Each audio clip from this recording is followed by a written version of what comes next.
Well, a New Jersey dad is climbing on top of the world to save children's lives, including his son's. Yeah, Jamesy, diagnosed with Duchenne muscular dystrophy when he was 4 years old. This very rare disease could have kids on ventilators by their late teens, and they're only expected to live to their 20s. So his dad climbing Mount Everest to help raise awareness, and we're so happy to have him with us now. Welcome to Jim Raffone. Is Jim there? Yes, thank you so much for having me. Hi, Jim. There you are. So we definitely want to talk about your big climb, but first, how did you discover that your son had this condition? He was about 4 years old, just about to start first grade, when my wife and a few others had noticed that my son was not moving about like children should at that age. And my wife took him to the pediatrician, and then we were forced to get a genetic reading of his blood, and we noticed that he unfortunately has Duchenne muscular dystrophy. And, you know, to hear that diagnosis, as a parent, I can only imagine, you know, first of all, you're like, what is it? So you figure out what it is, and you find out sort of the reality, which we kind of talked about. It's got to feel, you have to feel kind of helpless when you hear that. We were helpless, hopeless, and our heart was just ripped from our bodies because a geneticist literally told us there's nothing that can be done for your son. And then she started to give us the milestones in which his body was going to break down and then ultimately pass away.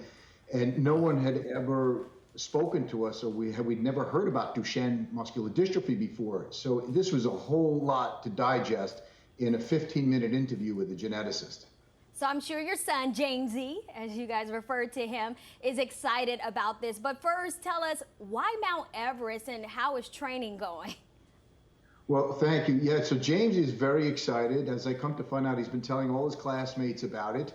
And it came about because we're trying to fund a clinical trial that's to be held at the University of Florida. And unfortunately, we need to raise $1.5 million. And we've been trying to do so for a while now. And we're just, due to COVID, we're just at our wits' end. So I thought, what's the best way to raise the greatest amount of awareness that we possibly can? And a few years back, one of my board members joked that perhaps you should climb Everest. And it came to me early on in February that potentially this is what I should do. And here we are, just a couple of days in, and we're going to go. And I've rallied a team to come with me to do this, and it's just amazing. It really is. The support in the town has been unreal. It's doing everything that I anticipated an event like this should do, and it is. And here we are on your radio, your TV station. So thank you. Well, you know, look, we're trying to get the word out because this is important because, you know, you're not the only parent that, as you well know, is dealing with this.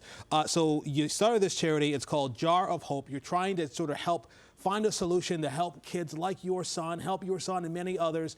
And you're leaving on April 25th. So how can people help you? How can they follow the progress? Excellent. So they can go to Jar vs Everest. That's jarverseverest.com. We have our website. Our web developers are going to be leaving the story. We're filming a documentary that's going to be aired almost nightly on that website, so people can follow the trek along. And they can go to jarofhope.org to learn more about this disease and perhaps donate. So please. Well, Jim, thank you so much, for joining us and getting the word out about this, this condition and disease, but also your journey. And we actually have some more information on our website. So if you'd like to follow Jim's story and hear more about Jamesy, you can go to pix11.com. Thank you. Good luck.